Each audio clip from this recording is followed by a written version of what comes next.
you, Red! To what do I owe this obnoxiously early Skype call? Oh, hello again, DJ.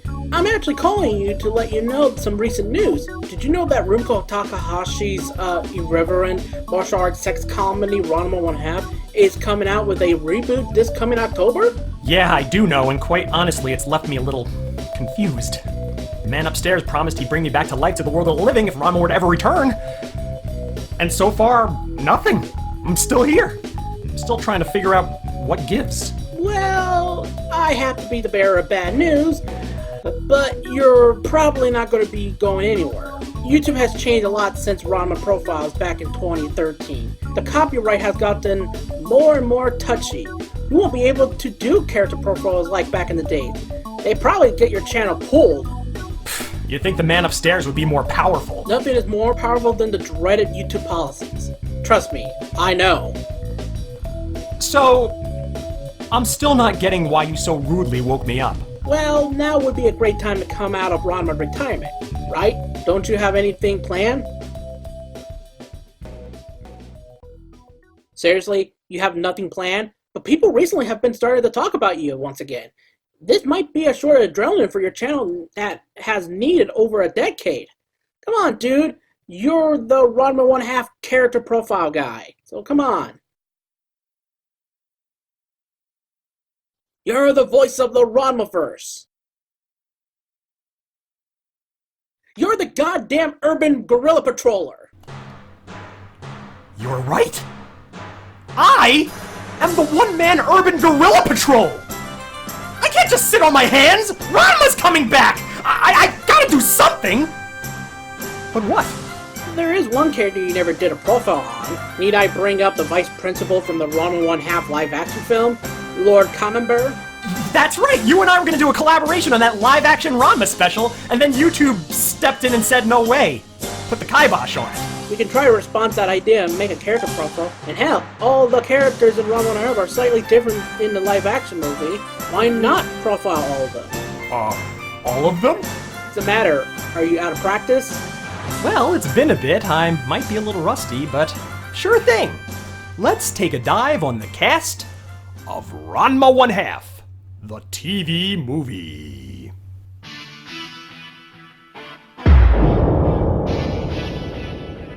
Stop me if this sounds familiar. This pure paragon of a human specimen is 16-year-old Ranma Saotome, the sole prized pupil of the Saotome School of Anything Goes Martial... I'm sorry, the Saotome School of Indiscriminate Grappling. Some minor translation differences there. This one-of-a-kind martial art entails one key skill over all else: adaptation. To wet the beak in all facets, from highest martial art to lowliest fighting technique. To witness Ranma fight is to witness something truly extraordinary. Mid-air ballet, like something out of Crouching Tiger, Hidden Dragon. He seems almost weightless as he dances through the sky, swooping in with missile-like precision. Being raised by essentially a single father in Genma Saotome, young Ranma had poise and discipline relentlessly crammed into his head his whole life. He and his dad, constantly scrapping, constantly testing each other's mettle. At the mere age of 16, Ranma had grown quite formidable. Ranma is a brash young upstart beaming with pride. Pride! Being both his greatest strength and most glaring weakness. All the more tragic, this would make Ranma's unfortunate condition. I'm sorry, do I need to talk about this again? I'd like to think the people who clicked on this video already know about this garbage. Alright, let's do it, I guess. During an unspecified point in their training, the two visited a training ground in China called Jusenkyo, a place world-renowned as one of the most dangerous on planet Earth. In this reality, it isn't exactly clear. They're not shown on the poles, so I shouldn't just assume. But Ranma and Genma both plummeted into two cursed ponds. Ponds that with a single touch would change the form of the victim to a creature what drowned in it thousands of years ago. Genma's curse turned he into a panda, while Ranma's curse turned he into a red-headed, female version of himself. Very oddly, the curse of Jusenkyo is not exactly permanent, as a single submersion of hot water can revert their cursed forms back to normal. However, all it takes is a submersion of cold water to go back to the cursed form. This little quirk would prove to make Ranma's situation better, and worse. Yes, it is great he still gets to be a guy and enjoy all his guy stuff, so long as he don't get wet. But when he does get wet, when he does transform from guy to girl or vice versa, it always seems to be at the worst possible times. Let the hijinks ensue. Being a braggadocious alpha male, Ranma resents his transformation, finding it demoralizing and humiliating. You would think he would just jump into the spring of drowned boy and fix it, but in this version, it is never said aloud that there is a spring of drowned boy. Huzzah! Ranma 1/2's biggest plot hole has been fixed! Ranma's mental anguish affects his martial arts very negatively. When in a young woman's body, he is essentially checked out of battle. So prideful is he does not believe his female form to have any power, that he is incapable of firing off a signature move. In this stubborn mindset, it has become a self-fulfilling prophecy. His female form is useless and weak. To prove it otherwise, that will be Ranma's lesson to learn. Until then, hoping against hope, Ranma has made it his life mission to one day find a cure for his affliction and rid himself of girl-type Ranma forever. For now, he simply goes through the motions, playing along with his father's plans for his future. But more on that later.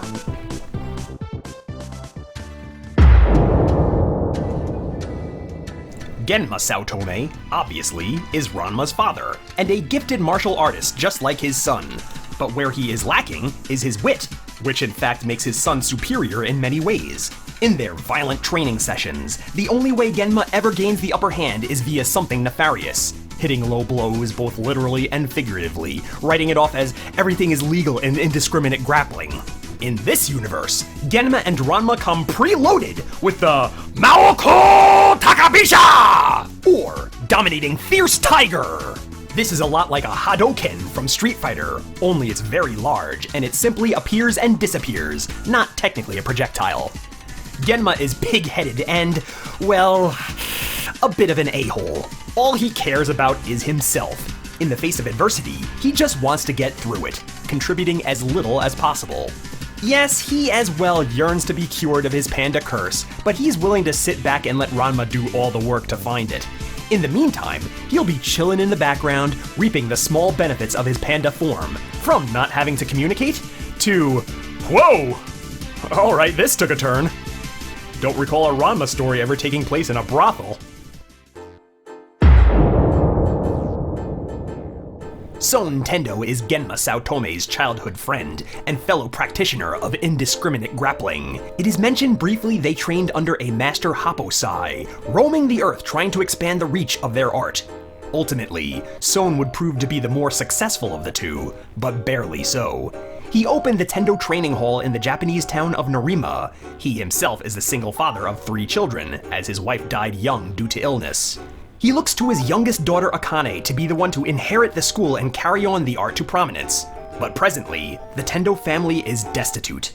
Penniless even. Their martial art is too obscure to lure in clientele. Pinching every penny, Sonendo depends on the arrival of Genma and Ranma to turn his fortunes upside down. The big plan is to wed Ranma and Akane, very much against their will, merge the Saotome and Tendo schools, and build that strong foundation so desperately needed. From there, the success writes itself. Though spineless, Sonendo will do anything for his daughters, and will absolutely be proactive, and even a bit of a badass when he needs to be. In fact, he proves invaluable in Ranma and Genma's search for a Nanichuan, or Spring of Drowned Man. Seems here Son has knowledge of a similar such thing right here in Japan. A piece of business a little bit different from the manga and animated series, and yet, in its own way, familiar. Don't forget the tale of the naughty foxes.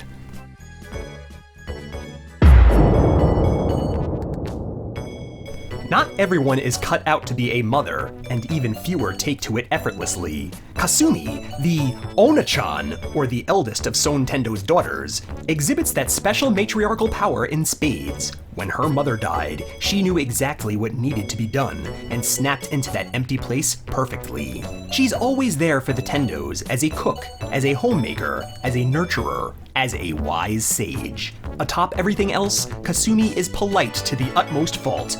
She sees everything as sunshine and rainbows even in the face of pure darkness.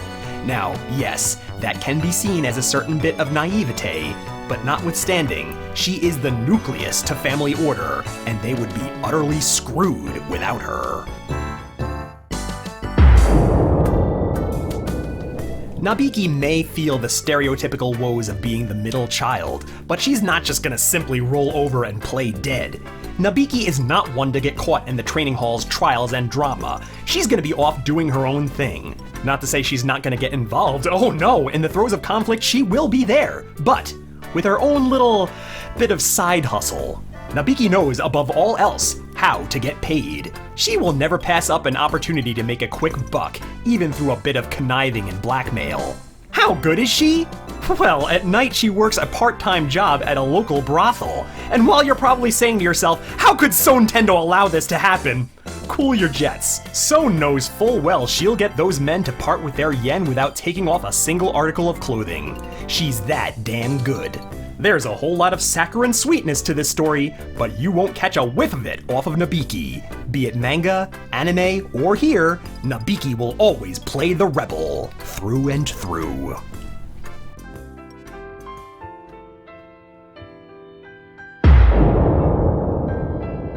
Besides Ranma himself, Akane is the main point of view character in the live-action Ranma universe, and perhaps the most relatable. Having lost her mother at a young age, Akane has made it her mission to be the greatest martial artist to ever lace up a gi, and with a prize charm necklace adorning her neck, doing it forever in her mother's honor. With strict discipline enveloping her every moment of life, she has been labeled as a tomboy. She is not very feminine in the traditional sense, and she has a bit of a temper, often resorting to physical violence to win an argument. But on top of all of that, maybe to her chagrin, she is a physically beautiful person, and very fetching to the opposite sex. Every day before school, she has to literally fight through angry mobs of hornball male students who, for some deluded reason, think the way to her heart is to defeat her in combat. It wasn't even a question. When Ranma arrived to live with the Tendos and the parents finally got to put their lifelong plan into action, Akane was named the only candidate to marry Ranma. Not only were they about the same age, but equally strong martial artists. Now, Akane may be a little more understanding in this iteration than we're used to seeing, but that doesn't mean that she is at all okay with this. In fact, her heart pines for the school physician, Dr. Tofu Ono. The scant bits of femininity she shows are solely for him. Akane and Ranma are perhaps so combustible together because, deep down, they are very much the same person. Both shy away from their emotional sides. Both are bullish, stubborn, and pig-headed. And while Akane is not near as selfish as Ranma, Akane's fist says it'll be her way or the highway.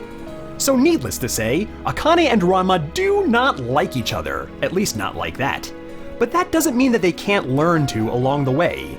In life, as well as fiction, some of the most storybook romances are the ones that start out highly unlikely. Dr. Tofu runs a clinic very close to Furinken High School and is the Tendo family doctor. He is adorably geeky and a natural at his craft.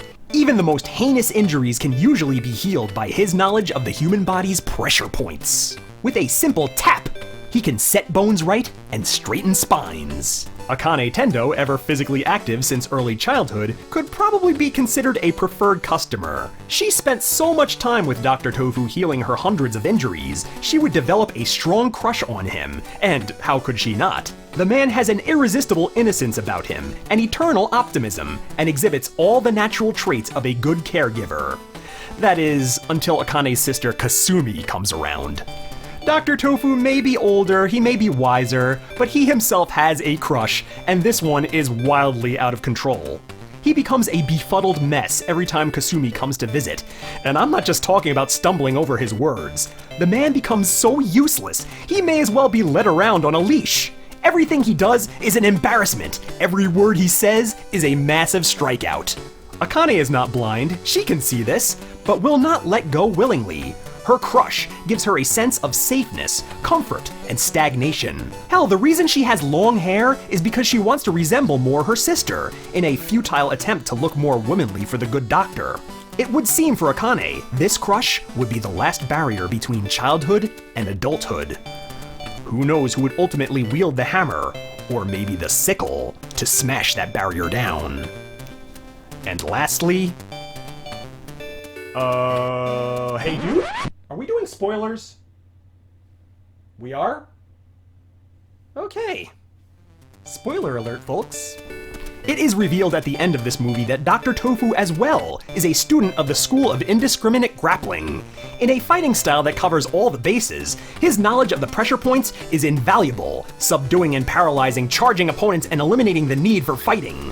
Sonendo seems to want to keep Tofu's involvement a secret for some reason, though the two seem awfully friendly, as if maybe they've sparred in the past.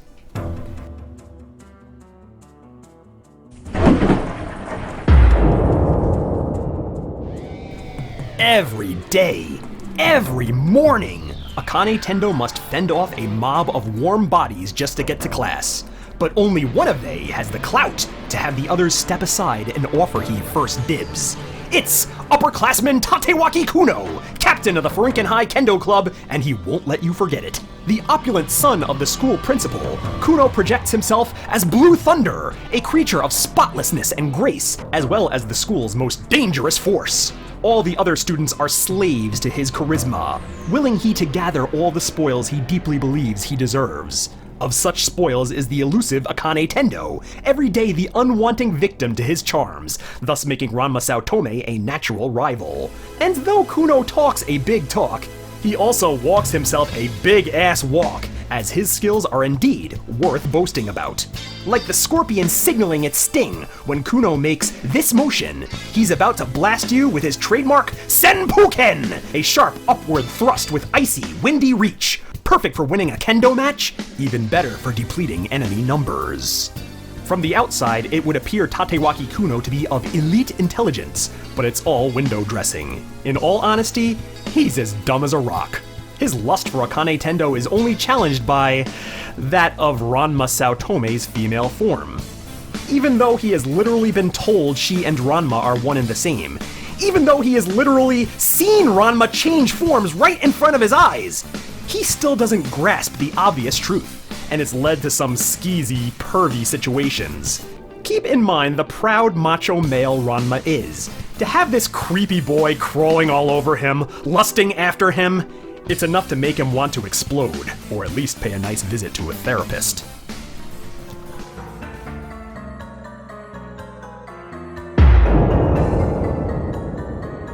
Takaki Kuno doesn't really have friends, per se. He has more or less business relationships. In such case, Hikaru Gosenkugi would be Kuno's gopher. Go for this, go for that. This spindly-looking guy, and might I say bravo to the casting in this movie, it's all spot on. He was the first face Ranma saw in his new scholastic life, taking invasive photos from behind a pillar. That seems to be Gosenkugi's main gig, reconnaissance. He takes photos for his master from the shadows, thinly veiled behind his duties in the photography club, mostly salacious upskirt photos of whichever conquest Takaki Kuno currently obsesses over. Usually, his target is Akane Tendo, but switches gears upon the arrival of the new pigtailed girl. Seeing all and knowing all, he has witnessed the Jusenkyo curse in all its glory, tried to inform Kuno about it, but Kuno's selfish eyes refused to give up his red-headed conquest. Gosenkugi, in his free time, would appear to be a believer in voodoo, but here it would seem that he doesn't actually have any voodoo powers. He has little to no power, actually. He is the stereotypical weird kid who talks to no one and is often bullied for his aloofness. I can relate, bro. And now, the main event. The character completely original to this new iteration. Meet the Vice Principal of Furinken High, the mysterious Vice Principal Okamada! I kinda want to summarize this guy quickly because it's not out the realm of possibility I might want to do a proper profile on him someday. But to talk about this character is to use lots and lots of words because it's complicated. He has been put in charge of the school since Headmaster Kuno has taken sabbatical to America, and besides being a bit snoopy and authoritative, he would look to be on the up and up. But the bell rings and it's class dismissed. He retreats to his secret underground lair and becomes his true self, the androgynous, masked miscreant, Madame Camembert. The Madame is more vain than even Takaki Kuno, dressed to the nines in peacock feathers and massive, lacy tarps. Eyeing himself as a beautiful, exquisite creature, deludingly thinking any man would be helpless to his oozing sexuality. Ugh. Hey, good on you for having confidence, pal, but those teeth, that gruesome wet-looking mouth with blue lipstick, ugh, major turnoff. He commands an army of, they say transvestites, but they're more so male dominatrices. And they prowl the grounds of Furinken High at night like a gang straight out the Warriors. They seem to like the sickle as a trademark weapon, many of which attached to chains, making they a serious, life-threatening force. Madame Camembert has caught the whiff of Sonendo's secret. He knows there is a spring of drowned man. He knows it is nearby, somewhere in the labyrinth of Furinken High School, and he absolutely must have it in order to create his perfect world. Vice Principal Okamata is a closeted gay man. If by closeted you mean there's a whole posse crammed in there with him. It would be easy for the outsider to accuse me of using an incorrect pronoun, since he refers to himself as Madame after all. But no, he hates everything there is about the female, and above all is extremely, extremely horny. So, he plots to acquire the Nanichuan for himself, and one by one, his soldiers would kidnap every woman, give them all a little dunk, and change them to men. Eventually, they would have no choice but to fall in line, and in due time, they would all be a part of his twisted underground Mardi Gras parade. With Ranma Saotome clearly after the same thing, and with Okamata always listening from the shadows of his safety zones, it's just a matter of time before our heroes unknowingly lead him right to his treasure. Once he has it, I'm afraid he'll have to vanquish the boy. And Madame Camembert is an opponent unlike any other Ranma has faced. Besides the obvious, the Madame is going for the kill. Wielding a giant Grim Reaper scythe the size of something out of Final Fantasy, any strike he scores is a potential killer. He fights very slow, very barbaric, and very, very deadly. On top of everything else, Madame Camembert uses the knowledge he learned to his advantage, as he knows Ranma's lack of confidence in his female form. By hook, by crook, Ranma will be a female when they fight, and unless he could somehow tap into an inner courage that doesn't self-defeat, he will be turned to Negamaki by Madame Camembert's hand. This has been a Ranma 1/2 character profile. This profile has been brought to you in part by Redlin Ranger Studios. Be sure to check out his channel via the link below. Look at that, DJ. It's like you never left. Like riding a bicycle. You think? I don't know, I think I might be developing that old man saliva problem, but hey, it was fun. I wish I could do more. I would really like to do more, YouTube. What the hell was that? I don't know. Oh, it's the creepy ass live action homicide, and he got your underwear. Get back here, you! Mr. Homicide, if you could only listen to reason. An extra special thank you goes out to JW Studio.